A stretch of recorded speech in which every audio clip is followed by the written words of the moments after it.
One. Hello, ladies and gentlemen, and welcome back to another episode of Delusions of Grandeur. I'm your host, David Streggy, and here in the room with me, I have Koto Kabuki Jake. Hi. With me. And we are going to discuss a film that comes all the way from 1960. hmm It's directed by Roger Corman. So you know it's going to be quality. And you And also know it was made on the cheap. it was a creature feature hmm um, that is called The Little Shop of Horrors. hmm And the reason why we're going on about this particular film is because shortly afterwards, for the main feature event on Inside Movie hmm Floor, we're going to tackle the 1986 musical. hmm But bearing that in mind, we are beginning with this first feature of the story of this little plant that ended up in a little shop on Skid Row. hmm um, I'm just going to say this little synopsis of what IMDb says about this hmm film. A clumsy young man nurtures a plant and discovers that it's carnivorous, forcing him to kill to feed hmm it. So, um, Jake, why don't you tell me your was this a first time watch for you, or was this a rewatch for you? Believe it or not, this was my second time seeing this. Okay, Actually, I think with both of the ones we're covering tonight, the second go around. really? Um, a while back, Brandon got me a wonderful collection called Attack of the Bees, featuring 18 drive-in movie classics. Okay. And it also has Corman's A Bucket of Blood, and it has such high quality ones as Plan 9 from Outer Space, Santa Claus Conquers the Martians, Teenagers from Outer Space, They Came from Beyond Space, I have Attack of the Giant Leeches, etc. I have a similar collection that it's a 50 pack that Mhm. up at one point in time, and I know it's got the um, but I actually went off of my fiance's copy. She had a copy Ah. from Alpha Video, Mhm. oldies.com. So their copy, I don't know. Mhm. It could be a little bit. It could be a little bit better than that. Yeah, Quality. I'll admit. Technically, this is a Blu-ray copy, but it's 18 films on one Blu-ray disc. So you know that some quality was sacrificed to make that happen. But even so, it's this particular film looks pretty decent. It doesn't look too bad. Now, was the It's copy that you watched black and white or color? black and white. I have not seen a color version. I have Yeah. seen the color version and I've seen the black Mhm. and white version. Mhm. Um, and I've seen both of them at least once myself. Ah. So it's a little different because it's like watching Brigadoon in Technicolor, you know. So Well, I've seen some of the images from it, so I have like at least a vague idea of what it would look like. But yeah. but in any case, so what Mhm. was your initial thoughts of this film? I remember when I saw it, I remember this collection overall being very uneven. Uh, in particular, I think it was Yiga that kind of bored me. It bored me. There were a couple that were like, eh. But I remember this being one of my favorite ones out of the bunch. But I didn't really remember much beyond that. I had forgotten how freaking hilarious it is. It's actually a really fun movie. A lot of really over the top random humor. Like you got Dick Miller playing this dude named Fouch who's basically comes to a florist shop for dinner. And every time you see him, he's eating flowers, he's putting salt or pepper on them and eating them. That kind of randomness. Yeah, Audrey's quirk is that she always comes up with words that are complete nonsense and just says them thinking they're real. Mushnik is a very, very, very, very, very, very, very, very, very Jewish stereotype of a Jewish businessman. Yeah. Very, very, very stereotypical. And then Seymour is kind of, well, he's the same in both movies, pretty much. Yeah, I would have to say so. It's like he's kind of a rough version of Jerry Lewis, at least in here. Yeah, He that's reminds me a a sense. bit of like a if Jerry Lewis had a Brooklyn accent. Okay, I guess I could see that. Although he does not have a strong Brooklyn accent, you'd think, no, really not much one at all. Wasn't this supposed to take place in LA, actually? Yeah, let's see. This film was actually filmed in Bunker Hill of downtown Los Angeles. So now I read some fascinating stuff about the filming, but I guess we'll get to that at some point. But well, and some of it was filmed in Chaplin Studios. In Hollywood, and the final chase scene was filmed at Desert Tire and Rubber. Right. Skid Row was central Los Angeles, so it was definitely interesting because to me, both sets were quite different from each other. To say the least, because I think much of the outside that you see is actually downtown Los Angeles. So, well, yeah, most of it. They pretty much just filmed where they could get away with it for the most part. I'm trying to think when I first saw this film. I saw this film several years back. And I remembered Jack Nicholson being like in there as a cameo, and it was just hilarious to me at the time, and especially since the Audrey Jr. In here, the plant is just someone screaming, "Feed me!" So, to me, I found this film kind of funky and hilarious when I first saw it. So, and I still find it kind of funky and kind of funny from time to time when I see it, because of the characters that are in here. But let's see. So, let's see. So here's the plot.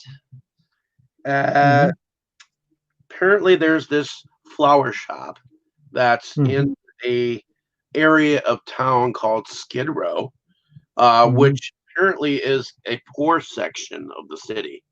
And the flower shop is not making much money.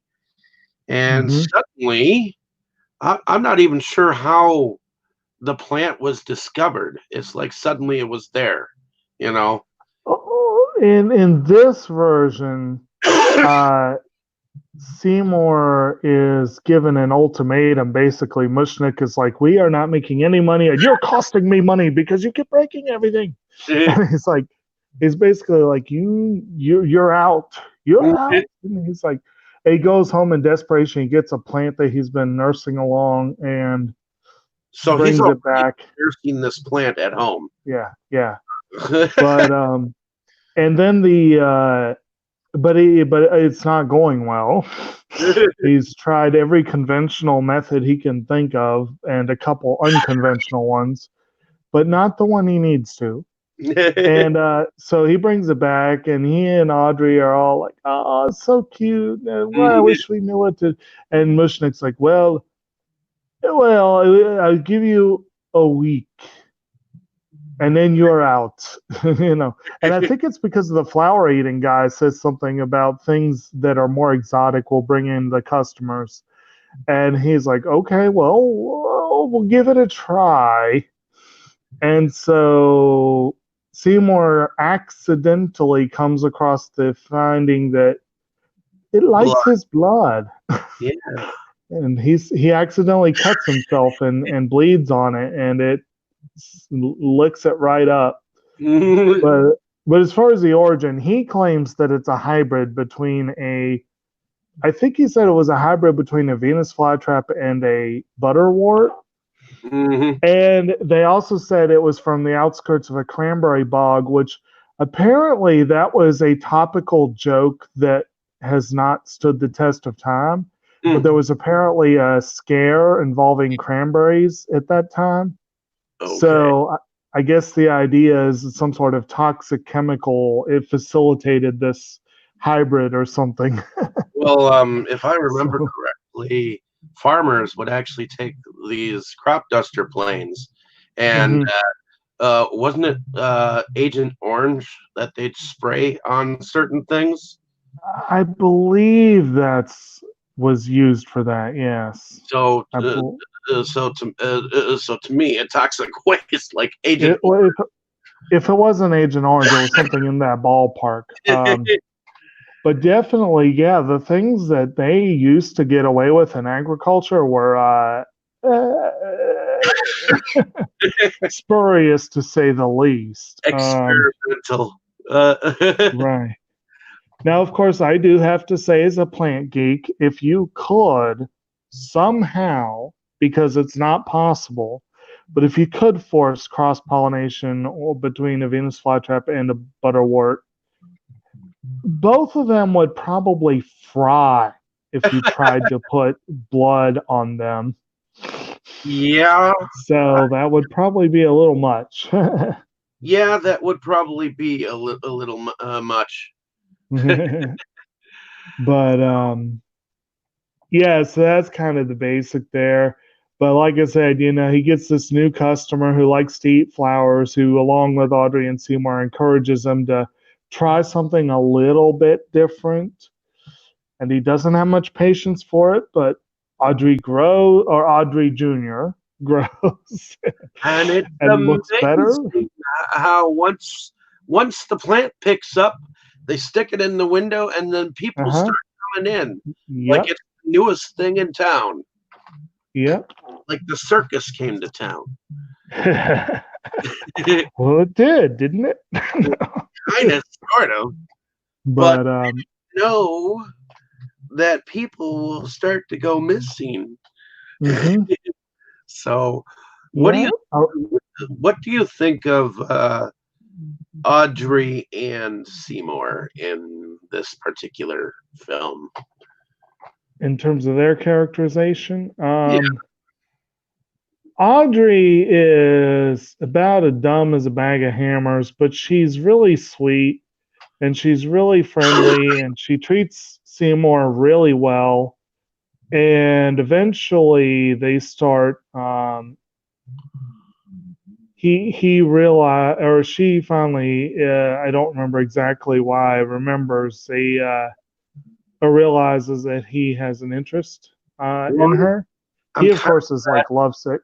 I'm kind of glad that her voice is just as high voiced as in the future version of this film. It wasn't quite as high. I actually was not.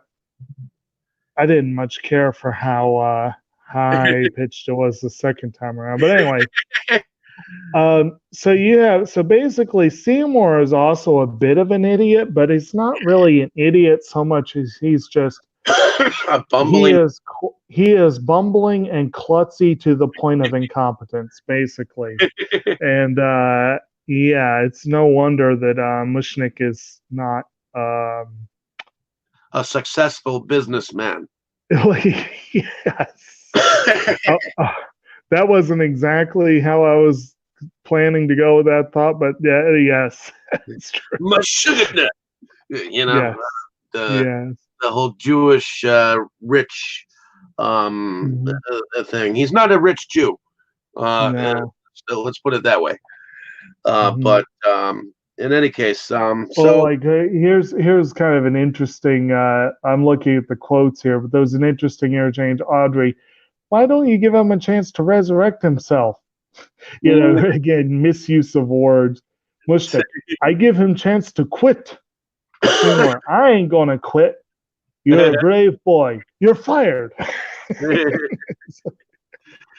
There were some really good dialogue in this. I'll admit, some good. yeah, Yeah, there's some interesting dialogue going on yeah. here. That's for sure. It's like when the flower eating guy decides to leave, he's like, I gotta get home. The wife's making gardenias for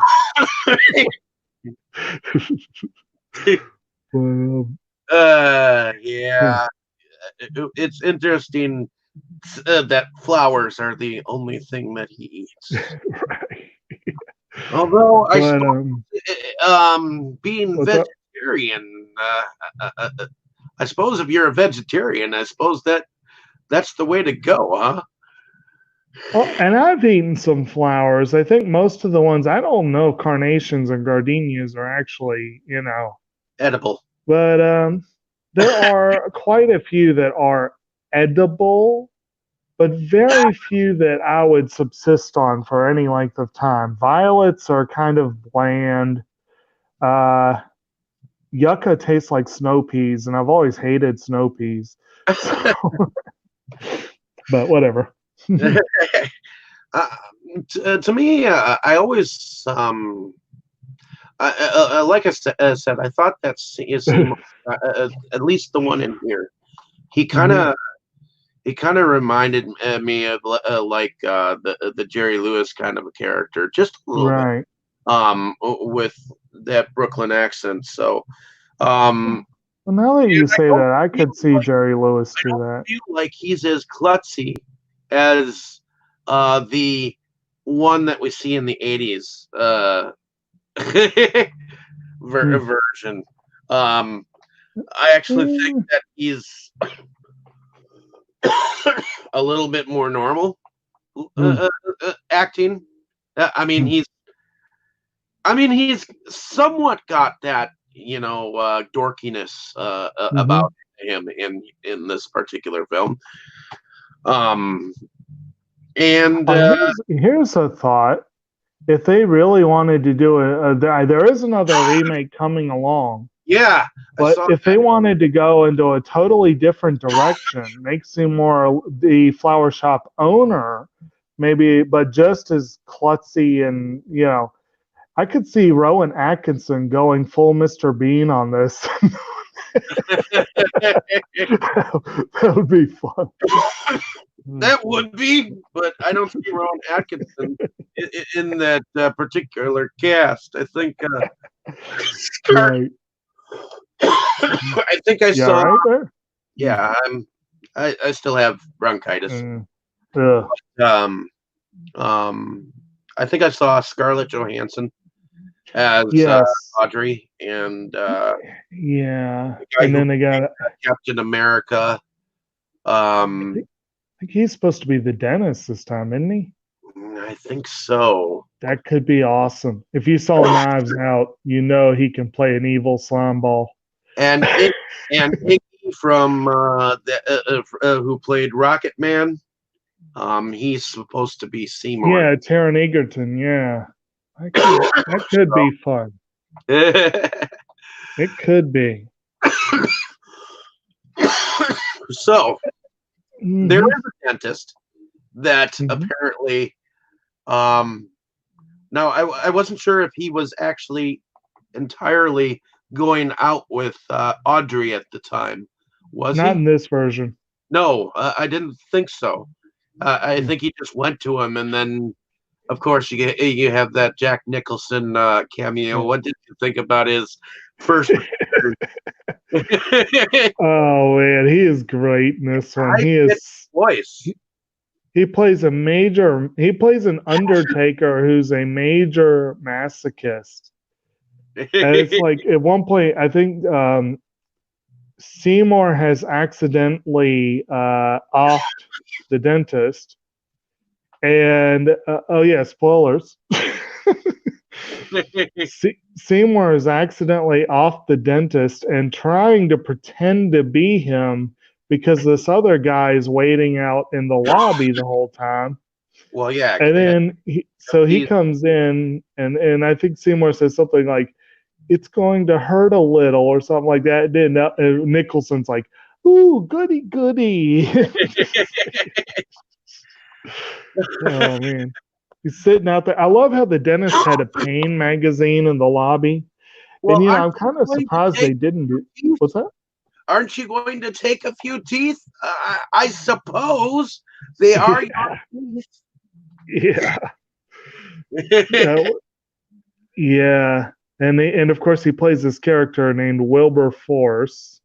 Very interesting name. Hmm. Yeah. Yeah.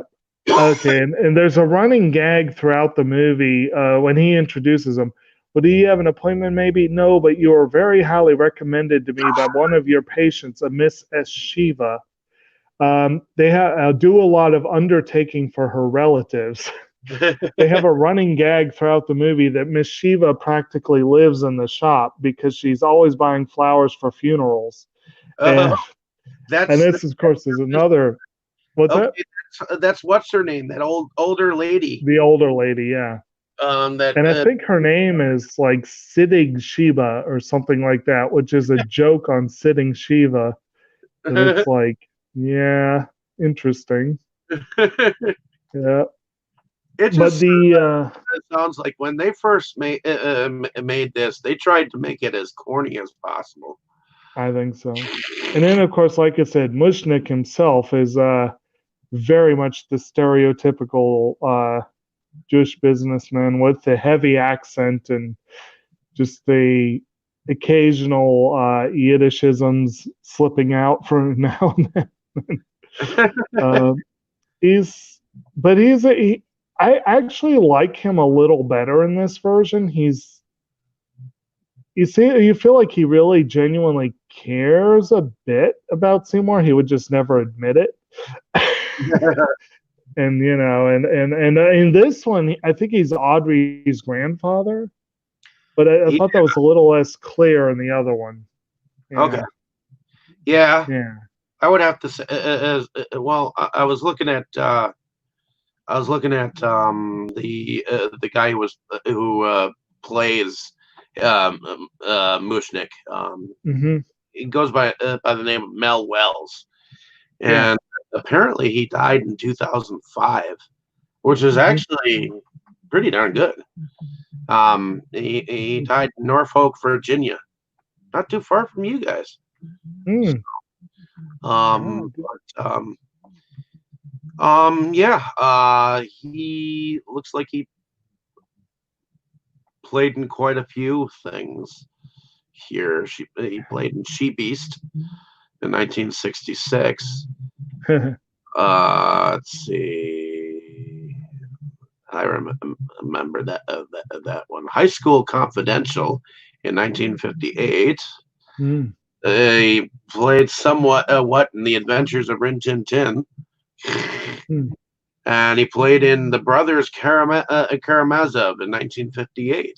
So Oh I can. wow, Jackie Joseph, the one that played Audrey, is Yeah. still alive, and she Oh, had an appearance. She had an appearance on Modern Family last year.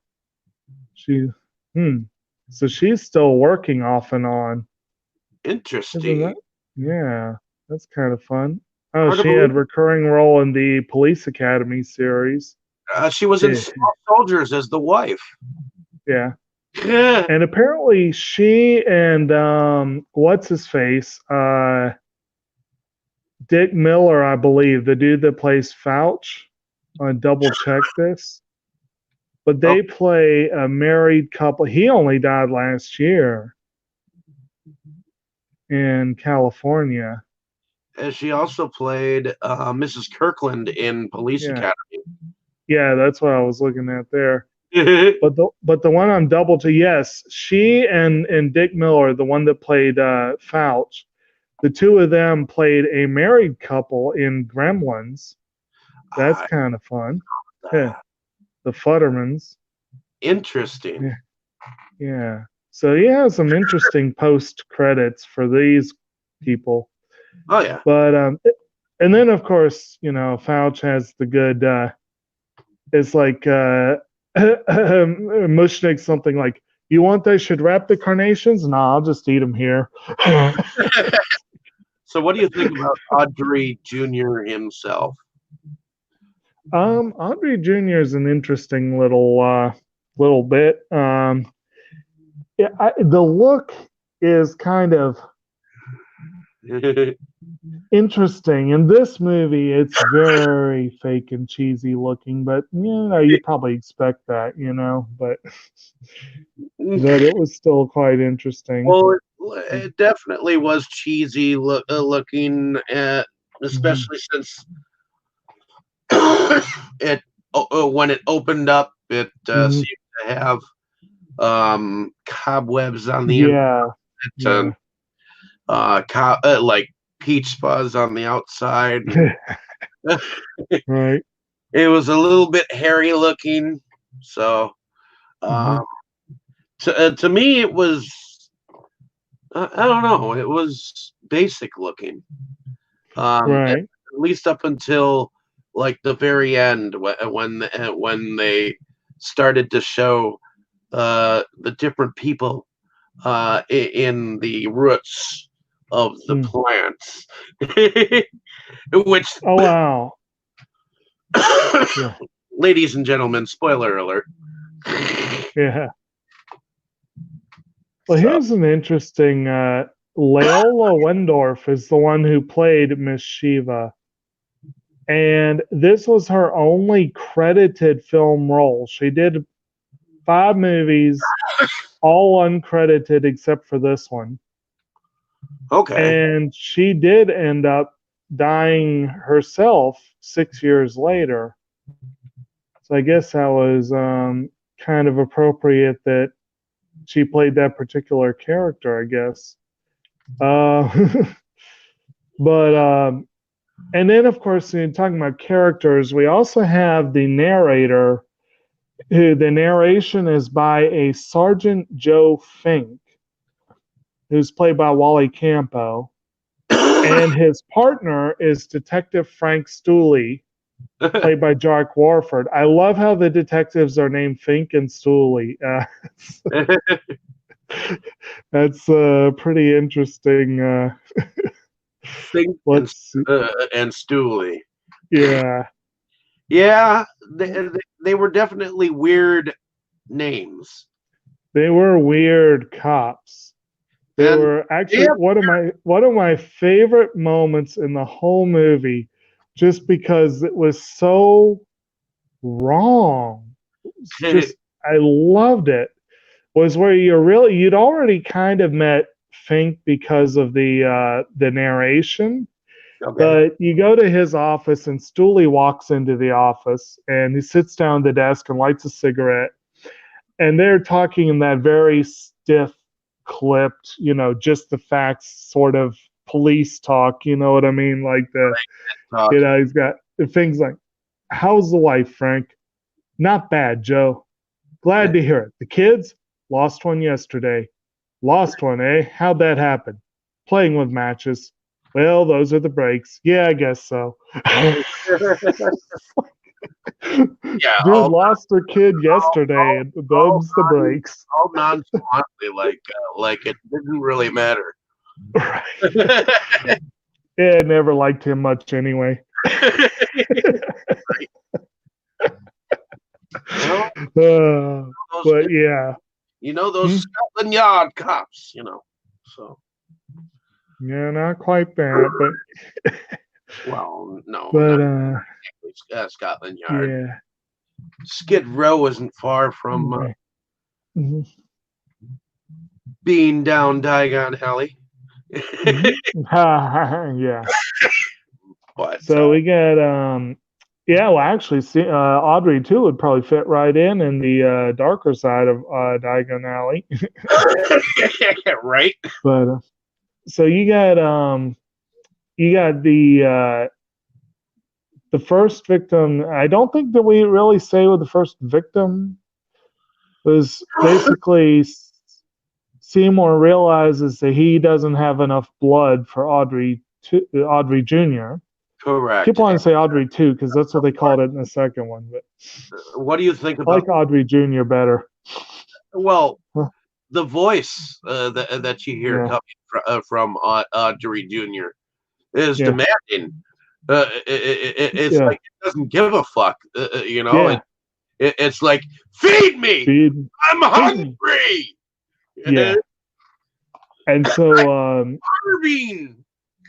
so Seymour goes out and he sees a bottle and starts trying to break it, not realizing there's a homeless wino who's been drinking from said bottle, and he accidentally knocks him kind of loopy, and the guy wanders onto a train track and gets run over. And Seymour picks up the pieces because he doesn't want to get blamed for murder, but it doesn't even occur to him that, oh, I can feed this to the plant maybe. This is blood. But then he gets back to the shop and he starts feeding the plant after a while, and he's like, oh. And then he has to feed it again, so that's when he goes after the dentist. Then, and I think when he gets the dentist, is Yeah. that when Mushnick realizes what's going on? Yeah, I think so, and that's when Yeah, he babysits him for a night. right. Because he thinks it needs babysitting. Yeah, right. And then, of course, Seymour goes out one more time and he keeps getting apparently stalked by this one particular Woman. lady of the night. Yeah. In fact, And it's right before that he the plant actually hypnotizes him yes, to go out and that was kind of fun. essentially go get me some food. So he goes out and I thought it was kind of funny how it ended up being like the same fucking woman every time. And she appeared to him like 4 times. Yeah. And then finally, what's the matter? Don't you like me? Too bony. Too bony. No one's ever told me that before. Beef is better than veal. It's like Master would like more fat. I'm like, okay, that's something you wouldn't want to say to some random person. Of course. But yeah. But that was something that I liked in this one that they didn't do, was having him be hypnotized by the plant. I just thought that was kind of was pretty funny. So he ends up finally breaking down and getting her just because he needs something. It seems to be striking out everywhere else, trying to find that beef. But I like the fact that both this ending and the other ending and the future one were totally different from each other. Oh yeah, totally different. And actually, I apparently saw the attempted remaster of the original ending of the second one. They apparently changed the ending to be more like the first one, but then it got changed back at some point. So yeah. But this one though, so that's kind of really, there's not a whole lot to the plot. Audrey Jr. grows, needs more food, Seymour gives it to him. Right? People go missing. It's pretty much straightforward. It's kind of like as straightforward as Sweeney Todd, the Yeah, story of Sweeney Todd. You know, right. like, there are still similar elements of this as Hmm. Todd. Right, It's right. that one is going into pies, and this one is going into a plant. So, Yes, yes, indeed. but each plant has a personality, although this one is more demanding. It's Hmm. like the wives of the 1950s, but in any case, um, it's it doesn't really have much of a personality to me in this one. Hmm. To me, um, I wanted the plant to have more of instead of a demanding tone, more of a conversation than Hmm. the way it did. I mean, I was disappointed Hmm. somewhat that the plant was just that basic. Feed me. I'm hungry. Hmm. I'm starving. And Hmm. that was its first. That was it. The extent of its dialogue. So to me, I liked it better that it Hmm. could talk and have a conversation with you in the Hmm. in the future. Um, Right. but we'll get to that. Hmm. So, what did you think of the personality of the creature? Um, it was like you said, it was pretty straightforward. There was less of a less of a developed personality than just like you said, the basic. And honestly, kind of reminded me of a little bit of certain cats that I know. You know, there's a like that one there in terms of the feed me now, feed me. Actually, there, but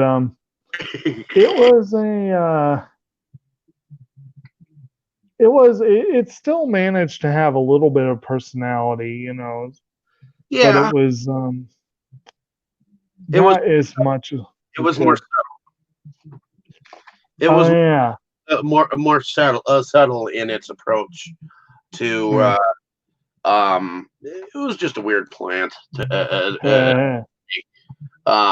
but it is interesting as well, talking about two different versions. It's interesting as well which characters they decided to keep, which ones they decided to remix or to expand like upon the Flower Eater's gone in the remake, and also the two high school groupies. They were kind of amusing too, and they disappeared completely in the new version. But yeah, came I in doing the high school groupies who were looking yeah, for a float yes, for their parade or whatever. right. But they replaced them with the three black singers. To me, More or less, they weren't really part of the cast. They were more of a Greek chorus. But they definitely, it was interesting having a Greek chorus for that. But we'll talk more on that obviously when we get well, to yeah, that can't not particular one. But about this film without talking about that other film. To be honest, that other, that that other. other one. But uh, yeah, this is a fun.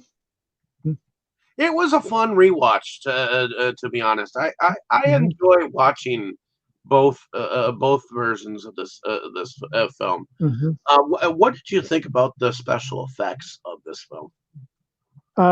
Such as they were, I'm not sure how much of it actually was effects, except maybe practical. Um, Do you think that much of a budget was put into this? I know it wasn't. Like I said, Corman is infamous for trying to go as cheap as possible, and I've read that there's no consensus on exactly how much the film costs, but the average estimate is around 30 to 40,000, I think. So According it was to IMDb, the estimated was 27,000. 27,000. Okay. So it's like I said, I've seen estimates up to 100. I guess it depends on what they're estimating. Because apparently there were reshoots and things like that that had to go into the budget. But one notable thing, I'm sure you saw this as well. One notable thing was the film was filmed, not counting reshoots. The film was filmed in less than 3 days. They legend apparently there's a legend that Corman was bet he couldn't make a movie in 2 days, and he said, "Oh yeah." So they basically, I think it was 2 day and 1 night shoot, basically. So that's pretty impressive. Yeah, for doing a 3-day shoot, I actually Yeah. think, and I wonder how many times they had to put down the camera and be like, "Okay, do that again," or was he not that kind of a person where he would? Apparently, from what I read, Corman hated reshoots and hated doing multiple takes. And apparently, with this one, he would set 2 or 3 cameras at different angles and just film and then pick the best one, Okay. like to make it work, But he probably reshot a few things, but yeah. So I was intrigued by that. I'm like, they got a pretty good product for such a rush job. And apparently, he also very specifically, they were going to change the rules in how people had to be paid or something. Like Okay. Hollywood was going to change the rules and it was going to take effect on like New Year's Day or something. Okay. So Corman intentionally put this on the production schedule for the last week of 59, intending to be like literally get a movie in under the wire under the old rules. Okay. So And it's like, what were the old or what were the new rules that were going to be installed? I have to figure that out here. Let's see. Uh, Wonder what rules would have been implied or applied that weren't used before. and incidentally, the voice of Audrey Jr. was the writer, Charles B. Griffith. It was supposed to be a placeholder, and they ended up just keeping it. Okay. Let's see. Yeah. Interesting. Yeah. There was the. I suppose that Oh, here we go. Okay. Um, according to somebody, Corman shot the film quickly in order to beat changing industry rules that would have prevented producers from buying out an actor's performance in perpetuity. On January 1st, 1960, new rules were to go into effect requiring producers to pay all actors residuals for all future releases of their work. This meant that Corman's B-movie business model would be permanently changed and he would not be able to produce movies in the same way. okay. So basically, in other words, if I'm reading this right, he basically owns the performances in this movie, which would mean that if a film became really, really, really popular later, Uh-huh. he would reap the benefit, but not the actors. Yeah. Okay. So that's kind of how that was. Okay. Interesting. Mm-hmm. Well, sounds like a union versus non-union actor kind of thing, and I wonder if he was union. and at one point in time, you didn't have to pay the actors at one point in time, and Well, suddenly, I mean, back in the gold, what they you might call the golden age of the studios owned you. You were not your own man in most cases. It was most times you were just yeah. paid lunch. You Just were well, you might be paid a lot for a film, but you did the film like as a job and not, you know, you Mhm. weren't. You're like, okay, I have these actors working for this lot, so we'll put them in the movie. That sort of thing. That was yeah. So I think this may have been like one of the last holdouts of that era, maybe. Okay, That particular role. Maybe. But anyway. interesting to know uh, about this film. yeah. That Corman was trying to skate, trying to pay people money. That Hollywood Yeah. was trying to say you must pay now. Right. Well, there's some directors that are like very proud, uh, low budget directors, but they all come at it from their own particular angle. The thing And about hmm, the thing about these films is, even though you got shoestring budgets, you have to mhm, create a production value yes. in order for people to view the film. I mean, people are honestly going to tell you whether your film is a basement movie or not. You know, I mean, yeah, technically, that's kind of what we do, but Mhm, you kind of have to show a little bit of value in your production, mhm, no matter what budget you're on. So, right. do you think that this production showed some value? Oh yeah. I mean, really, honestly, I've seen a handful of Corman's films, and they're all low budget. They're all cheap, but they Yeah. don't look like you said, like basement movies. I mean, hell, even that infamous Fantastic Four movie looked like if it was filmed in the basement, it was a pretty decent basement. I mean, Oh hell! Eh, I saw the documentary behind all that, The Doomed, mhm, and yeah, my God, the mask for the thing and how many mhm, things it could do. Man, mhm, this they meant for that to be a Hollywood type film, but Corman pulled the plugs from that one entirely. yeah, that was He that sold was out. an odd one. He sold out. Yeah. In any case, moving on to what? Let's see, music. Mhm. What did you think about the music involved? I mean, to me, Yeah. as far as production goes, I thought it looked okay for the time period. Um, Mhm. Um, I yeah. guess at the end of the whole thing, even though it looked cheap, I don't know. I'm on the fence about the creature because I've seen creatures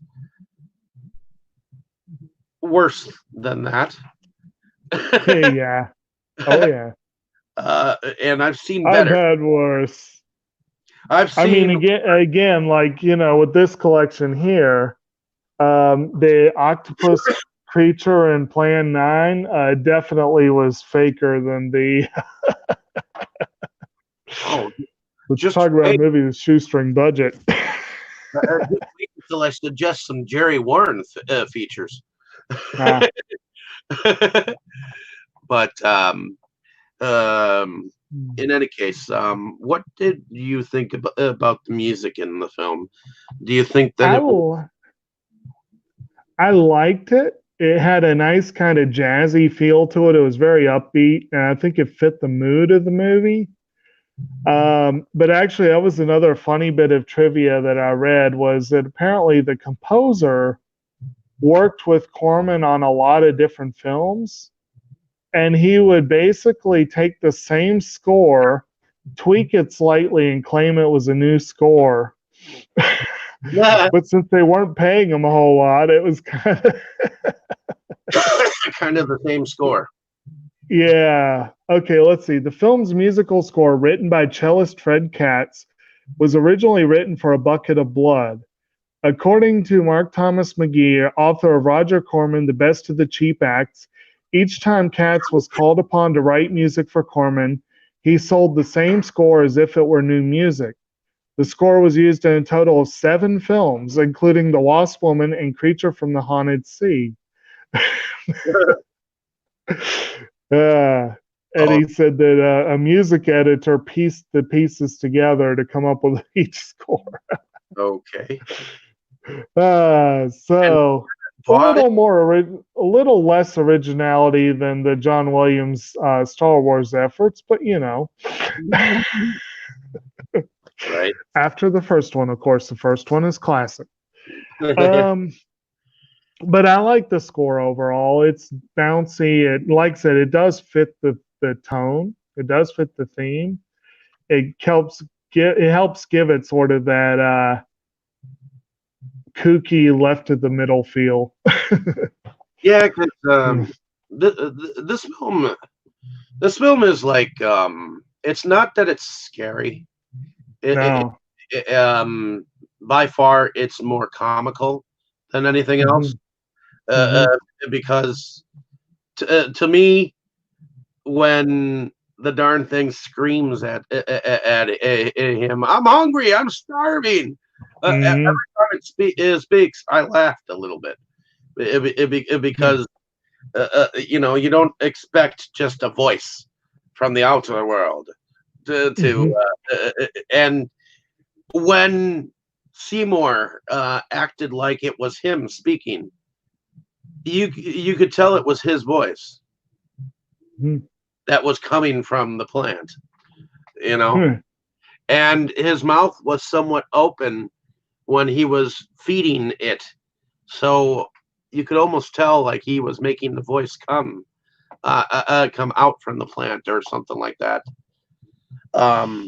So I wonder if the guy who played Seymour was in fact the voice.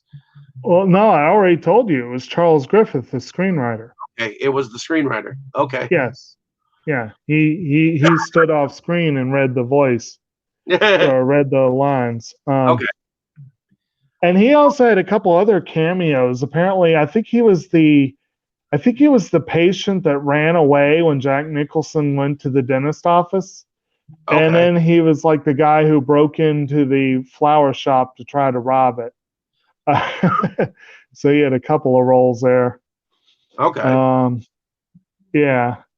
So that was kind of funny. Yeah. And then back to that scene with Nicholson. We didn't really talk about like that scene where he grins and like every other teeth is missing.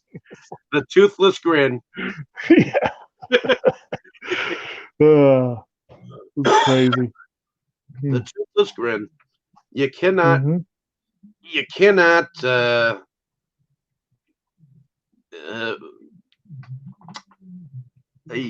forget that performance neither. No.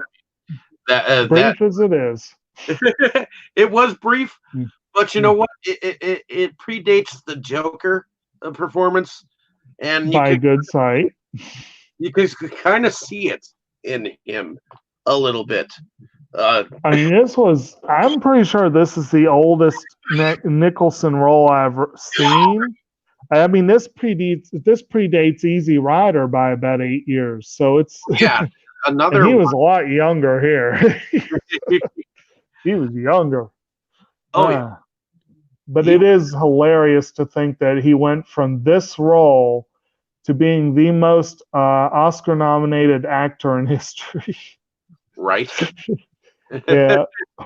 And one of 2, Michael Caine is the other, that were nominated for 4 successive decades. But yeah. Well, it seems like there were a couple of movies that he was in before this, but this was his first real role to me. He had a couple bit roles, I think, before that, yeah. But I used to have a friend who was like really obsessed with finding Jack Nicholson movies, and so he had like the Wild Ride, and hmm, he was trying to find the Crybaby Killer and all that. hmm. I still need to see. There's a few of his I still need to see. Even some of the big ones. Like I've never seen Five Easy Pieces. I mean, that's a pretty big one. But one of these days, um, Yeah, we'll have to put it yeah, on to do list because I do mhm, have that one. yeah. So Well, there's a lot of good ones for that potential list. Um, I forgot he was in the do we race. have much? Do we have much more on this one? We're starting to bleed into, I guess the. I don't think so. What do you feel was your favorite scene from this film? Yeah. There was one other moment in the dialogue that I've been trying to remember, and it wasn't listed on IMDb, and it. I know there was one more, and I just cannot for the life of me remember it. But like I said, certain moments, like the part with the guy where he's like, "Would you like me to wrap the carnations?" And he's like, "No, I'll just eat them here." And the whole Jack Nicholson sequence is flipping hilarious. And that part with the cops where they're talking about his kid. Just, I think I think those were probably my favorite. Mm-hmm, I think one of my favorites was the Jack Nicholson part, but I think my second mm-hmm. favorite was the dame that was following him. For some reason, uh, every Oh, time she tried to drop a rag, and he just oh yeah. fire, and she dropped a banana, and he slipped on it. I mean, Yeah. these were corny things that I think were freaking awesome, and she just wanted to get him alone. Mm-hmm. It was interesting, to say Mm-hmm. the least. I mean, to me, that was a weird part, especially It since was. still hypnotized. I Mm-hmm. mean, you'd have thought that Mm-hmm. when he bumped his head on the freaking light fixture, it would have like taken him out of his daze, but no, it did not. I think there were two or three times where I was thinking that didn't wake him up. Right? And the fact that his eyes were blinking along with the blinking light. Mm-hmm. That little scene was hilarious. Mm-hmm. I kept laughing at that point because he opened and closed his eyes at the exact moment that light was flashing, and I was like, "Serious?" Mm-hmm. Yeah. But in any case, alrighty. Well, if you don't have anything else on this film, I mean, it's definitely a weird juncture in Mm-hmm. history. I mean, Mm-hmm. this is 1960s. This is like a year where some of the weirdest films came out during the horror period. I mean, you got House on Haunted Hill that it came not too long after that by William Castle. All right. Um, Let's see. 60. Okay, you got me curious now. I'm trying to remember. Wasn't this the year that All About Eve was the big movie, or was that 1950? I might be off by a decade. you might be off by a decade. Yeah. Let's see. Films of 1960. Films of 1960. Let's check that out. Oh, Hmm. 60. Let's check that out.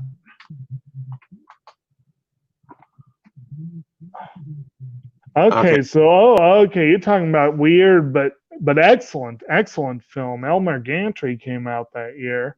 The That Psycho. was a good one. Psycho, The Apartment, Inherit the Wind, Spartacus. Please don't eat the Uh, daisies. oh, is that written with the other guy in mind? Yeah. Let's see here. We got And her. whole bunch of these I need to see that I have never seen. Highest But grossing films of 1960: Spartacus, Psycho, yeah, The Alamo, Exodus. Yeah. The Alamo, and Swiss Family Robinson. Oh, was that 1960? Yeah, Okay. evidently. The Apartment, Cool. Butterfield, Cool. Ocean's 11, Please Don't Eat the Daisies, Elmer Gantry, From the Terror, Yeah. Pepe. Oh yeah, From the Terrace. That was a good one. I still need to see what was the one I was just thinking of? I don't know. The Magnificent Seven. There you go. Okay. Yeah. So that was a big one. And Oh, huh. shit.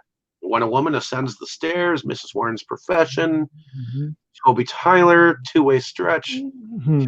Called, The Lady with the Dog, Hellbent for The Rise and Fall of Legs Diamond, Small Planet, La Dolce Vita. Was La Dolce Vita 1960? Oh, okay. 5th of February came out. Okay. Think the Bismarck. That was a war film. Yeah. Kidnap, Cleopatra's. The Hypnotic Eye. That one was strange. That one's one of my favorites. Eyes Without a Face. Let's see. Can. Purple Trying to Noon. read this.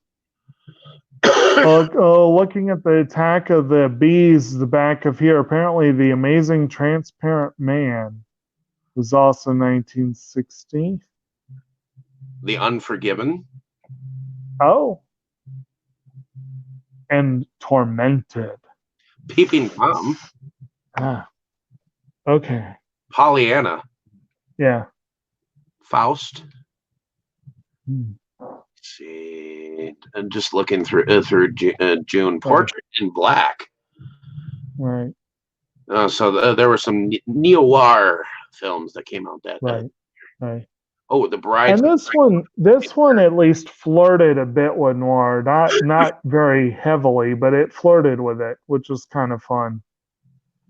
But with those cops, I think that was their attempt at a noir nod. Yeah. The Brides of Dracula, Inherit the Wind, 13 Ghosts, The Rat Race, The Lost World. All right, my phone is dying, so we did need to wrap this up. I was just going through some of the movies that came out in the 60s. So, in any case, alrighty. Well, ladies and gentlemen, that's all the time that we have for today, folks. But definitely check them out, and let us know down in the comments what you thought of the film. As you heard, there were quite a few movies that came out at that point in time. So, I would say give the film a one-time glance and check the film out. I mean, you can't miss Jack Nicholson's performance there. It was kind of classic. So yeah, you'll know him when you see him. So tell me a little bit about yourself, Jake. Who are you? And I thought we had met. No. So yeah, my name's Jake. I am a movie fan and frequent viewer of many types of movie, television, big into anime and all that kind of stuff. And I work with our frequent cohort on this channel, Brandon's. We're on Septum Sin versus the World, YouTube channel dedicated to the physical media. Unfortunately, due to all the goings on in the world right now, we have not been able to actually get together to do the usual videos, but we have made our clumsy efforts at using StreamYard for that channel for the last couple weeks, and it seems to be working. Again, check it out. Let us know in the comments if we are failing. But you do what you can right now, unfortunately. And so that's about it. I'll hand it to you. Alrighty, and my name is David Strege. I run and am one of the founding fathers of Inside Movies Galore, which we'll be going on to momentarily. Mm-hmm. But I also do a lot of video pickup videos and video reviews of films on Delusions of Grandeur, which you should definitely check out. I just put a new video out of some of my newest pickups. So I did a couple newer reviews, although I'm way behind. I am writing up a film right here that I will be getting out written wise and possibly going on about it. Mm-hmm. So definitely check that out. And next we will be going on about the 1986 version of the Little Shop of Horrors. Mm-hmm. Which so check it out. Yeah, definitely check out the discussion where we always have a little bit of fun. The fourth film in our Music Lovers March series. Oh yeah, and based on the stage musical, so good times. Oh yeah, so like, share, and subscribe, and let us know down in the comments what you thought, and hopefully you didn't mind our rambling too much. In any case, good night, everyone, and we'll see you in a few. All right.